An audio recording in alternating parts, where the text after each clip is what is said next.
Waspada grafik kasus positif COVID-19 terus menanjak. Data per 4 Januari jumlah kasus COVID-19 di Indonesia bertambah 299 orang. Jakarta mendominasi penambahan kasus sebanyak 115 orang per Selasa kemarin. Terus bertambahnya angka kasus COVID-19 berdampak pula terhadap jumlah pasien yang dirawat di RSDC Wisma Atlet Kemayoran. Berdasarkan data terbaru RSDC Wisma Atlet Kemayoran, pasien COVID-19 yang dirawat bertambah 194 orang, sehingga total pasien di Wisma Atlet berjumlah 1.206 orang. Dari jumlah itu, 422 pasien bergejala, sementara 779 lainnya tanpa gejala.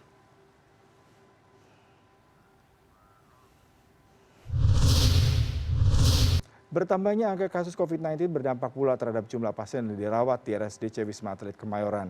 Sudah ada koresponden Mardika Utama.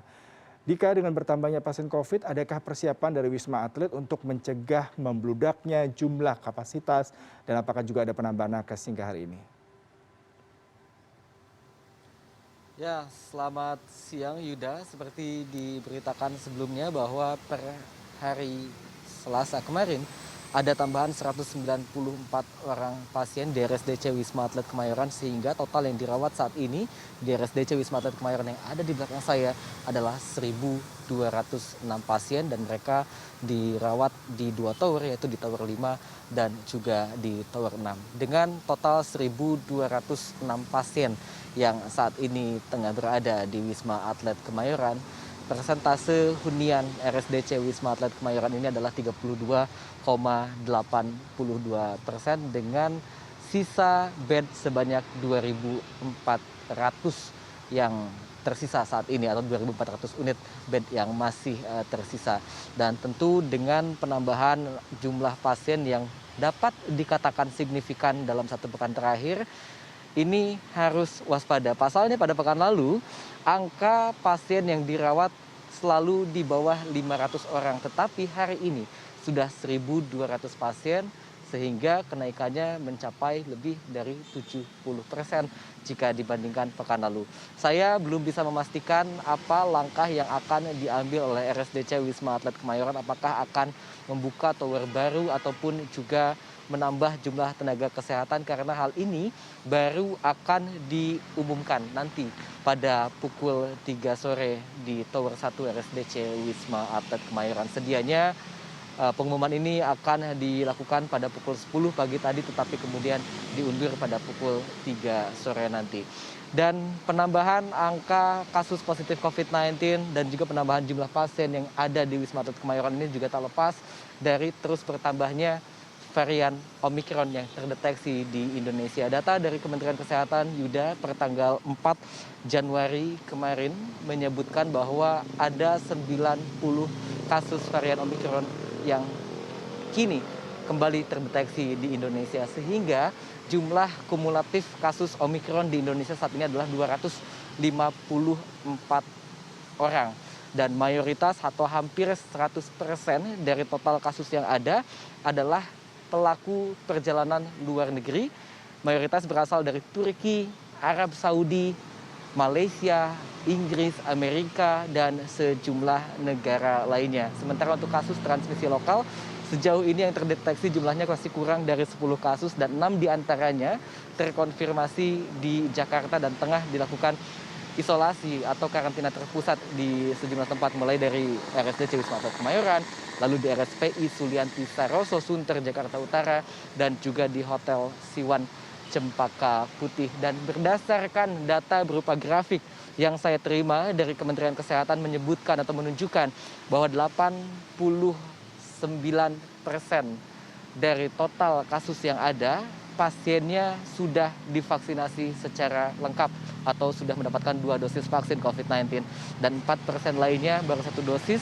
dan sementara sisanya belum diketahui atau tidak melakukan vaksinasi COVID-19 sama sekali. Dan tentu itu juga menjadi pertanyaan mengapa bisa pelaku perjalanan luar negeri datang ke Indonesia tetapi tanpa status vaksinasi COVID-19 yang jelas atau belum divaksin sama sekali. Nah, terkait dengan perawatannya, kami juga masih terus menunggu berapa jumlah pasien yang kini dilakukan perawatan atau isolasi di RSDC Wisma Atlet Kemayoran dan berapa data pasien yang saat ini juga dirawat di RSPI Sulianti Saroso, Sunter, Jakarta Utara. Kalau berdasarkan wawancara saya dengan Direktur RSPI Sulianti Saroso pada Jumat lalu menyatakan bahwa saat itu ada 12 pasien yang sudah terkonfirmasi Omikron dan lebih dari 30 pasien kasus probable atau masih menunggu hasil whole genome sequencing yang seharusnya pada hari ini sudah keluar hasilnya dan diketahui berapa jumlah pasien yang juga kemudian terkonfirmasi Omikron. Di RSPI Sulianti Saroso sendiri ada pasien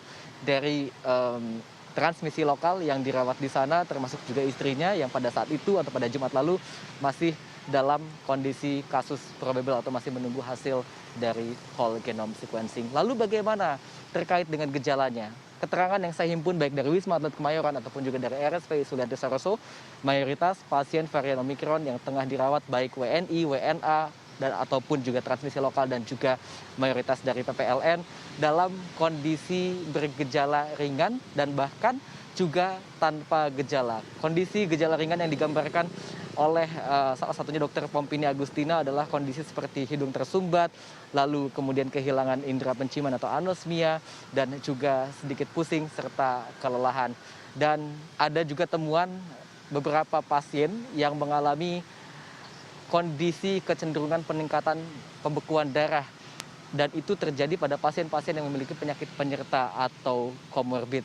Kami masih akan terus menantikan seperti apa nanti jumlah pastinya dan juga seperti apa mekanisme perawatannya, terutama di RSDC Wisma Atlet Kemayoran, karena kalau di RSPI Sulianti Saroso, mereka atau pasien dari varian Omikron ini ditempatkan di blok yang khusus, satu kamar, satu orang, dan terpisah dengan pasien COVID-19 lain dari varian lain seperti varian Delta. Hal ini dilakukan atau dimaksudkan untuk memudahkan evaluasi terkait dari karakteristik varian Omikron itu sendiri dan juga tentunya untuk meminimalisasi adanya transmisi atau penularan terutama terhadap tenaga medis, karena dari penelitian sejauh ini di sejumlah negara termasuk juga di Indonesia bahwa karakteristik dari varian Omikron ini meskipun gejalanya cenderung ringan atau bahkan juga tanpa gejala, tetapi memiliki kecenderungan menyebar atau menular lebih cepat